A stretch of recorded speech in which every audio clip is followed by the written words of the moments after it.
नमस्कार। आप सभी का स्वागत है हमारे YouTube चैनल व्योम के पार पर। आज हम बात करेंगे शब्द शक्ति की। शब्द शक्ति के विषय में यदि आप जानते हैं तो अपने उस जानकारी को दोहरा सकते हैं, और यदि शब्द शक्ति से आप परिचित नहीं हैं तो यह आपके लिए बहुत उपयोगी है। शब्द की शक्ति जो होती है, यानी शब्द का व्यापार या शक्ति, उसी के अनुरूप किसी कविता का, किसी वाक्य का, किसी से बातचीत करने का अर्थ निकाला जा सकता है। यानी बातचीत में भी यदि आप शब्द शक्ति से परिचित नहीं हैं तो कभी कभी आप उसका अर्थ को ग्रहण करने में आपको परेशानी हो सकती है, या जो वो वक्ता जो कहना चाहता है उस अर्थ को आप सही रूप में ग्रहण नहीं कर पाते हैं।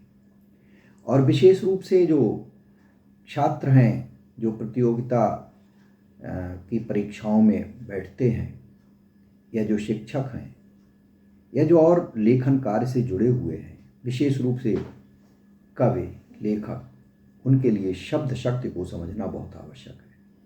यूँ तो अभ्यास में शब्द शक्ति के विषय में हम जानते हैं, हम प्रयोग भी कर लेते हैं, बातचीत करते हैं, लेकिन उसके विषय में थोड़ी सी जानकारी भी होना बहुत आवश्यक है।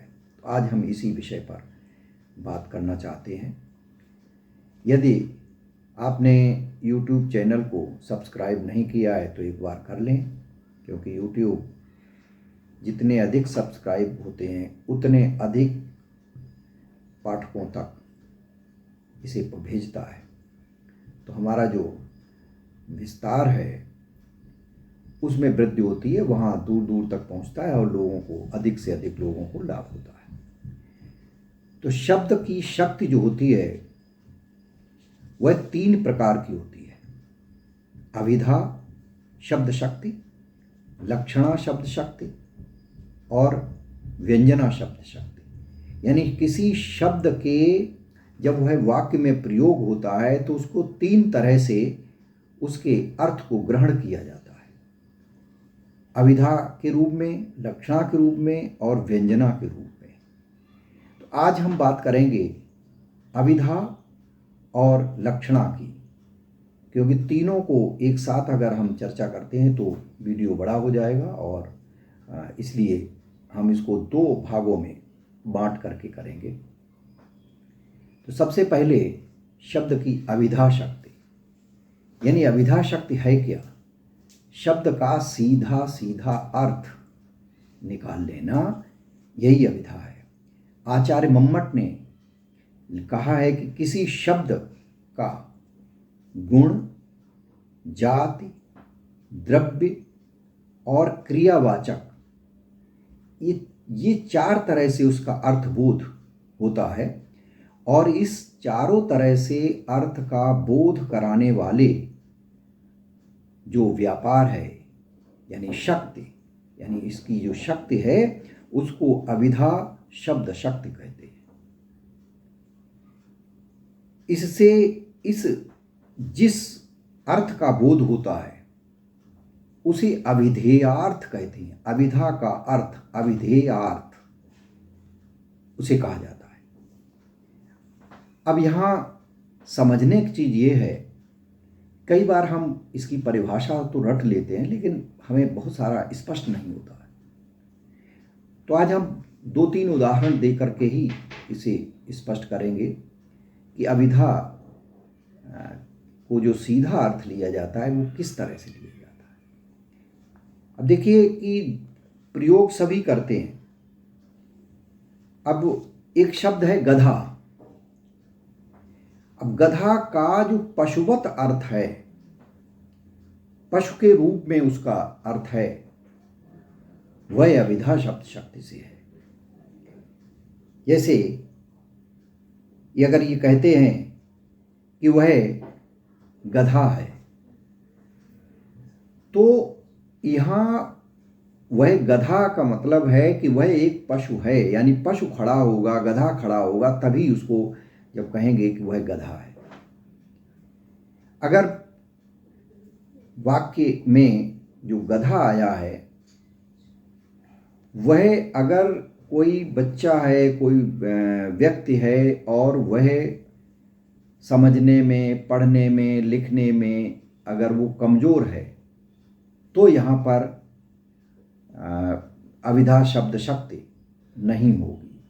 अभिधा शब्द शक्ति में उसका सीधा सीधा अर्थ, घुमा फिरा करके अर्थ नहीं लिया जाता है, उसका सीधा अर्थ लिया जाता है। जैसे मोहन पुस्तक पढ़ता है, अब इसका सीधा अर्थ है कि वह मोहन नाम का व्यक्ति, मोहन नाम का लड़का किसी किताब को, किसी पुस्तक को पढ़ रहा है। सीधा सीधा, इसमें कहीं घुमा फिरा करके उसका अर्थ नहीं लिया जाता है, अविधेय अर्थ है।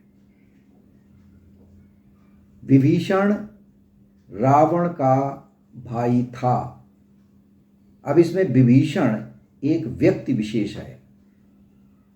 और कौन था विभीषण? यानी लंका के राजा रावण का भाई विभीषण था।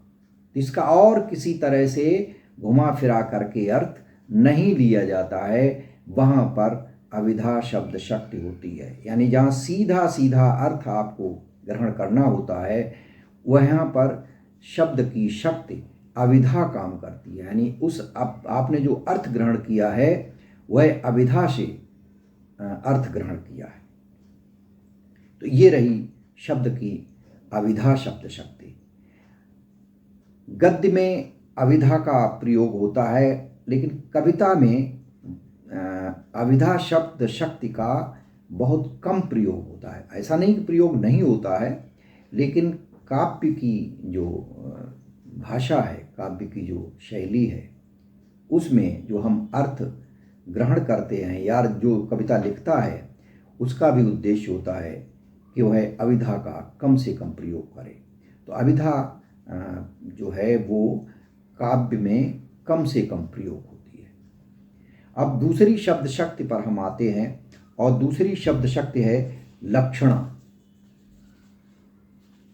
अभिधा के बाद यानी लक्षणा शब्द शक्ति, और तीसरी शब्द शक्ति है व्यंजना शब्द शक्ति। उस पर हम आज बात नहीं करेंगे, आज हमने अभी अभिधा पर बात की, अब लक्षणा पर हम बात कर रहे हैं।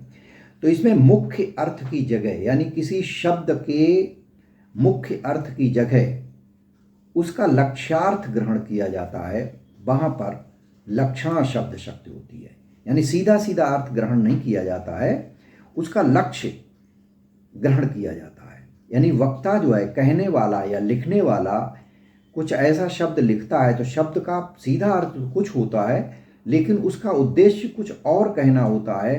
तो उस अर्थ को, जो उसका उद्देश्य होता है, जो उसका लक्ष्य होता है, उस लक्ष्य को जब हम समझ करके ग्रहण करते हैं तो वो लक्षणा शब्द शक्ति कहलाती है।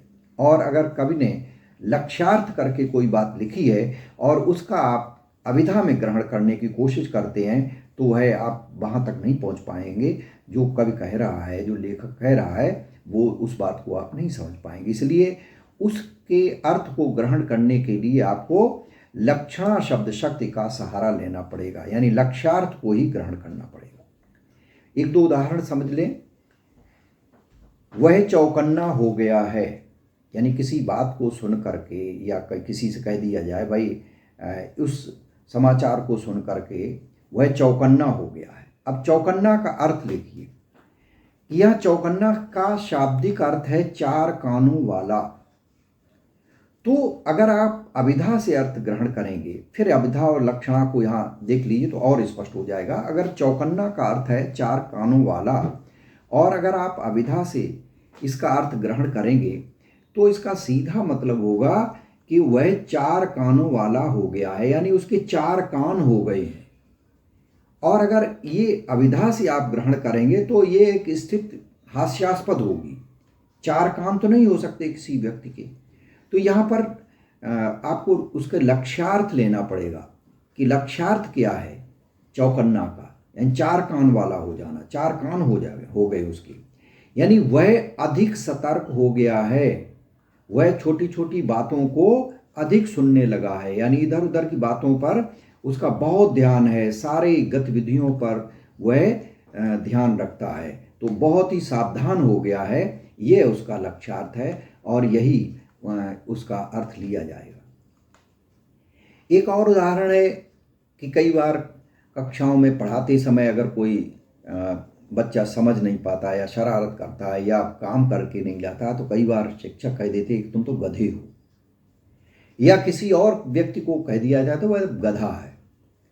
अब यहाँ गधा का जो अविधा में अर्थ है वह पशुवत अर्थ अगर लेंगे तो गधा यानी एक पशु जो 4 पैरों वाला होता है वह, लेकिन यहाँ उसका अर्थ वह गधा है, तो वह गधा तो नहीं हो सकता।